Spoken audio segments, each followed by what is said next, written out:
ओम नमः पार्वती पतिये हर हर महादेव। आज हम एक्सरसाइज 8.1 का जो एनसीईआरटी का है क्लास 9 का उसका 6th क्वेश्चन अभी हम सॉल्व करेंगे। एक्सरसाइज 8.1 क्वेश्चन है 6। इसमें कहता है जो ABCD is a parallelogram and AP and CQ are perpendiculars from the vertices A and C on diagonal BD so that triangle APB is congruent to triangle CQD and AP equal to CQ। तो सबसे पहले हम parallelogram draw करेंगे।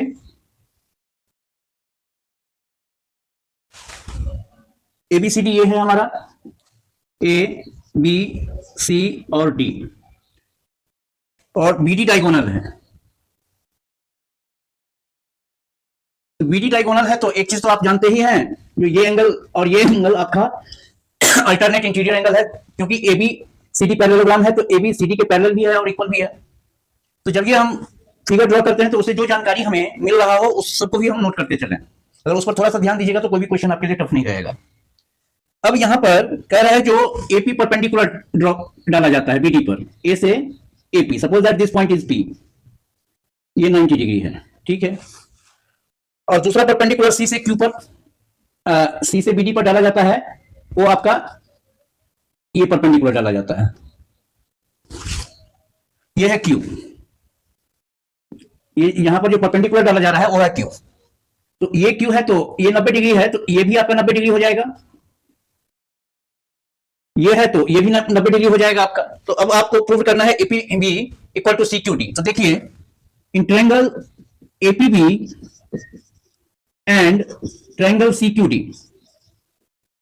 CQD में आप क्या देख रहे हैं, जो angle APB equal to angle CQD equal to 90 degree. इसके बाद आप देख रहे हैं क्या, जो angle ABP equal to angle CDQ। देखिए ये जो है APB ऐसे ही है आपका, ये 90 डिग्री है, ये A है, ये P है और ये B है, और उसका भी रफ स्केच अगर कर लेते हैं तो हम ये पा रहे हैं आपका जो ये C है, ये D है और ये Q है, और ये आपका 90 डिग्री है। एंगल D देखे थे, जो एंगल D जो है ये किसके बराबर है, तो एंगल B के बराबर है, और AB आपका CD के बराबर है, AB आपका CD के बराबर है। रफ स्केच अगर फिगर का कर लेते हैं तो और इजी रहेगा। And AB equal to CD, ये इसमें आप लिख सकते हैं जो अल्टरनेट इंटीरियर एंगल्स। तो बाय AAS हमारा कॉन्ग्रुएंसी रूल है, बाय AAS आप क्या कर सकते हैं, जो triangle APB is congruent to triangle CQD। ये आपका प्रूव हो गया फर्स्ट पार्ट।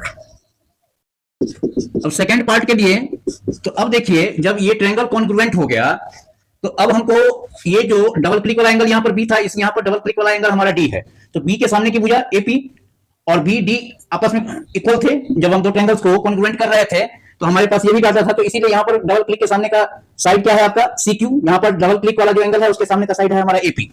तो बाय CPCT हम कह सकते हैं, जो बाय CPCT आपका क्या हो जाएगा, जो AP equal to CQ, AP equal to CQ, ये प्रूव्ड हो गया हमारा। अब नेक्स्ट टाइम इसका लास्ट क्वेश्चन है 7th, वो बतला देंगे आप लोगों को। थैंक यू, आज के लिए इतना ही।